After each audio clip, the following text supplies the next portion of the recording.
So you have this 5-step process to cure founders burnout. Okay, so first of all, you need to take an inventory. Then we automate. Systems is 3, documents is 4, hiring is 5.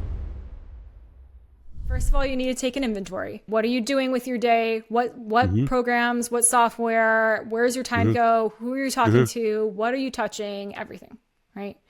We can't do anything in your company without an inventory. Then we automate.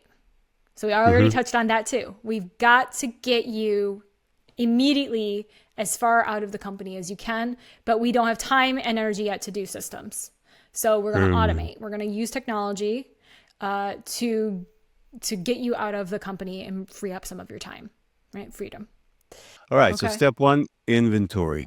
Step 2, automating so you can get out of the business way. Yeah, at least to start. The automation won't do everything for you. It's just technology. Sure. But it gets you some of your time back. Like Calendly is not a system. It is just a SaaS offering.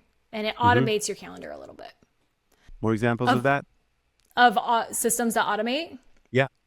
Scheduling your social media, putting this... Okay, so it's a great idea is to take what Riverside gives you and I believe Riverside has its own AI now, but even like Substack has its own AI. All these things have their own AIs right now. It'll clip things for you. Boom, you can put them out. So you got the Calendly, you got the for creators, you got the Riversides that can clip stuff, and you can pull out the transcripts and create posts. And you can schedule them automatically.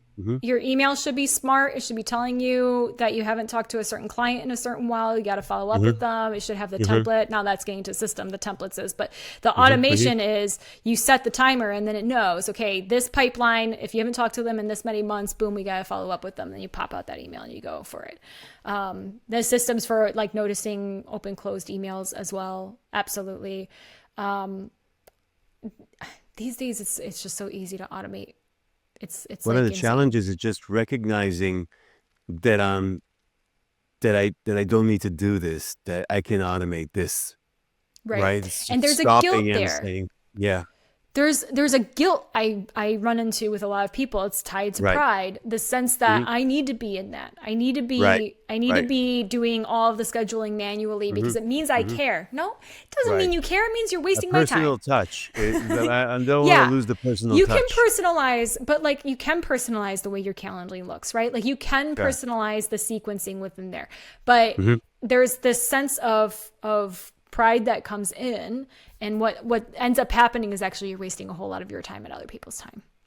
Got you. If you're ready to take your business to the next level, don't miss out on my free Burnout Free Business Guide. It's a simple 7-day plan to help you reset your relationship with your business, improve your mindset, and achieve more while staying balanced. You can download it right now by using the link in the description. What is step number 3 to 5? Systems. Can you elaborate on systems? Yeah, so systems are the full. So for example, a full system would be an automatic email that sends on your client's birthday every single year that goes to a link that you have in Calendly that leads them to a special, free 30 minutes with you. And then that brings them in. You know what you want to talk about on that call because you want to bring them back into your active client list instead of passive client list. And then you have the system for onboarding them again, which is slightly different from new client onboarding. And everything else then from there is automated again. So you have automation in the system, but the system, the full thing, is designed to bring them from A to B, right? But systems can also be like, again, like we were talking about content marketing. So what are the systems that you use in order to churn out good content super fast every single time? So what program are you using? What editors are you using? If you're not using Grammarly, who are you and what you're doing? Then does it go out onto Substack or something else? I use Substack a lot these days, so we'll just say Substack is part of the system. And then from Substack, that automatically generates these previews, and it can do AI voiceover. It can do all these different things. Okay, so That's automated. I'm going to grab those and then I'm going to blast them into, let's say, Buffer, for example, to automate the posting about that. And maybe I might use a little chat GPT in there as well, because again, we can automate so much these days. I can say, here's what the piece was about. Give me clips so I can repeat it on social media several times. And we're going to repeat it on social media 3 to 6 times, because then that brings us to the next article that's going to land, and we don't want to distract from the next article. Once the system is created and tested, you can document it so that you can give it to either existing teammates, or it helps you to hire. Let's say I'm not as tech savvy as you, and all those names makes my skin, it makes me I feel some rash on my skin hearing you saying all these names. What can you suggest for me if that scares me a little bit? Using all these apps. You can still use analog systems. Businesses have been around for hundreds of years without tech. So if you want to go totally old school, I had a client, the case study is on my Substack actually right now, but I had a client who actually for career reasons, he couldn't launch his company big and loud, not on social media, because he was still working for another organization. So his idea was, I'm going to start this business I'm starting while I'm still employed, because you don't want to like necessarily take the full bet or have the drop off in income, etc. And so we had to engineer the way we were going to launch the company in a different way. And so if you don't want to use technology in order to launch your company, if it's a local business, or even if it's not a local business, where are the flyers in the community? What newspapers, what coffee shops can you put up invitations to? If there are certain partners that you really want involved in your company, make a really fancy invitation, host an in-person event. Right? So you don't have to use technology at all to have good systems, but you need to be prepared if that potential partner gets that fancy invitation. So that's the beginning of your funnel, basically the beginning of the system. And then they attend the event. Then what happens? So you got to have the follow through the rest of the system. Then we sign a partnership contract together, and then we onboard the first client. They get 10%, and we get whatever the heck. So you don't have to have tech involved to have good systems, and you can document on paper. Oh, hey, you're here. Listen, if you're liking this video, please hit the thumbs up. It helps the channel more than you know. Enjoy watching the rest of the video. Yeah. Let's say I run a small team and, have these meetings and stuff like that. What kind of system do I need to build in order to streamline my leadership? So it's a small in-person team. Is that what you mean? Yeah. Okay. It could be in person. It could be everyone's working at their own home office, whatever. Yeah, that's what I had at my studio. I had 4 employees, but we were all pretty much remote. We had some very few in-person meetings. But first of all, why are you meeting? Like, really get clear. Why are you spending each other's time? Literally spending. So remember that word, spending. Time in business, time is money. So you are going to pay them to meet with you. And are you paying yourself for the meeting? Right. And then, so what's the objective of the meeting? What happens in that meeting that can't happen without it? And now, again, I'm an anthropologist. I'm all about culture. Synchronous meetings really do matter, but you have to use the time wisely. How many meetings have you been in when you're like, oh my God, what are we doing here? What am I sitting through, and why? It's such a waste of time, right?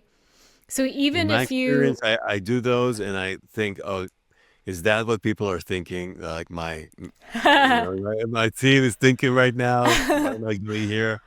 I've had my team tell me many times, like, slow down, because I'm like, I'm not gonna waste your time. Let's do this. But also, you have to think about, like, okay, what is happening in this meeting that is building the company internally as well. So like a lot of times you need the meeting because you got a client you need to sync on. But what's happening interpersonally inside the company during that meeting? So we always, at my startup, we always have an icebreaker, something ridiculous. I always think of it last minute, like 3 seconds before I say it. Okay. literally 3 seconds worth. So it's always something ridiculously off the wall, which means we have a really nice conversation at the Mm, beginning of the meeting, and there's right. bonding happening. So culture is Right. building, right? Right. That's part of the system. Part of Yeah. the system is the agenda, the icebreaker. What are the key Right. takeaways? How do the tasks get captured after the meeting? How are you triggering things within the meeting? Are you tasking them to read the agenda before they come, or is there any like pre-reads before the Mm-hmm. meeting? Mm-hmm. That's the full system. And the meeting is, so meetings are systems as well. A meeting is a system. So what do you replace it with when you don't do them? I don't recommend not having any meetings ever. Mm-hmm. But let's say like when you reduce them to the But if you reduce very them, necessary. right? Yeah. My God. But so what were all those meetings about? What was the purpose? What did you think they were about? And then you bring them into the one. And you can start to automate a bit of that. You can also pre-task folks. So the meeting isn't the system. The system is the whole thing that happens before and after, and the meeting Mm-hmm. is just one piece of the system.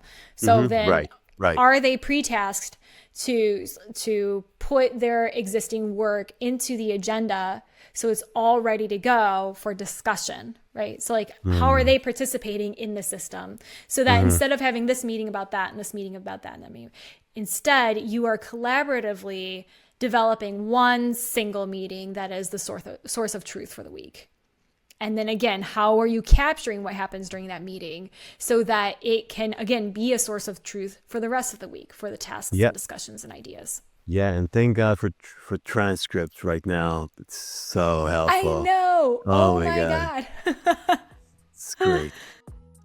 Oh, hey, if you've been watching so far, that tells me you're getting value from this video. So please write a comment, ask a question, and I'd love to support you further. And have we talked about the fifth step? Hiring. Hiring.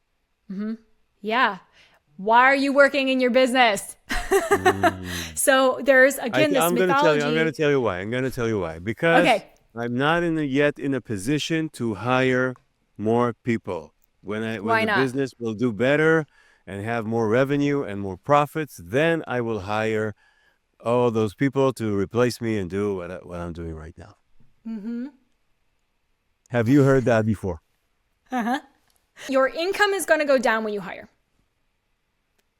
That's just the truth. It's going to go boop, and then it's going to go way up. Just to say, what you've got going right now, you want to start outsourcing it. You're going to have to take a little bit of a hit, and then you're going to actually start making more money because your billable hours just doubled, tripled, or quadrupled.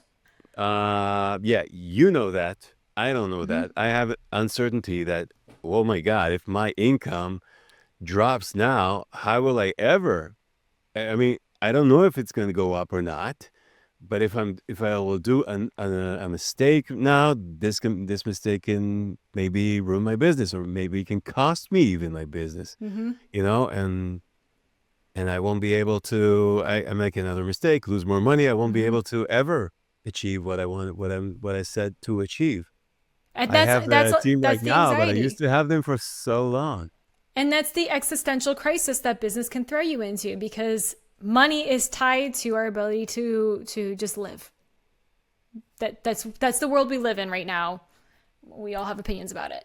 But so when you get scared about money, you're scared about, am I going to eat? Am I going to have a house over my head? You're not scared about money. It's a piece of paper. You're scared about safety and security. So of course it triggers all of these different fears and then amps up your nervous system. And then all of a sudden what's happening? You're starting to head towards burnout. It's so fun. Love this cycle. Hiring is just another system. You don't have to hire a full-time person. You don't have to hire for all the things you do. But the idea is that if we've gotten all of these other things right, then it is easier to hire and it is the last thing you need to do in order to fully eradicate your business plate. So you don't have to do it. But if you do it, it will actually take the rest away from you. I got you. Total And, you know, freedom. eventually it's something you need to do. And there's also the dilemma or the debate about should you hire an A player or should you hire someone starting out and and train them? But that's another discussion. Let's Yeah. not go there. And it's company specific, right? Yeah, Like yeah, it depends on what your company is doing at the same right. time, and how much energy you have to train somebody. Like if Mm-hmm. you need to train somebody, that takes time and energy. If you have a client right now, you need an A person. Mm-hmm. You don't have time to train. Right, But right. training should be easier because you systemized. Got you. How do you know you've got burnout proof? How do you know you got to that level? You went through all those steps, and now you want the credential, you want the diploma from Veronica. Certificate. You are burnout proof. Oh my God. How did I know that? Everything has to be systemized or automated. Everything. Everything. 100%. Yep. Got you. If you invent something new in your company, which you probably will, there's a new tech you want to try, there's a new avenue you want to go down, etc. Cool. You need to test it and then systemize it. It needs to be part of the existing structure of the company. There's a whole different thing that I work on with clients called skyscraper theory. It's about the different floors in your company and how everything's connected by an escalator, elevator, hot air balloon. Like you can get up through a building. Nothing is disconnected. Nothing is disconnected. And so you get to burnout proof when everything's systemized, everything's automated. You can take time off and nothing crashes and burns at will. That's the burnout proof. Got you. If there's one thing you can go back and advise yourself before getting into entrepreneurship, what would it be? One thing. Be more humble. There's Why? there's a lot of posturing, like we've talked about. There's a lot of posturing in business. Like we have to know it all. We have to be able to do it all. We have to be hustling all the time. We have to look good, got the power suit on, got the power bob, whatever. My hair is long right now, so it's not quite a power bob. But you feel like I've got to have it all together. I've got to look like I've got it all together. That is making it worse. So just be a mess. It's okay to be a mess. It's okay to be vulnerable. You will find more and better help faster that way. Incredible, incredible answer. And again, thank you so much for that because I need to hear it. And I know many, many entrepreneurs need to hear that.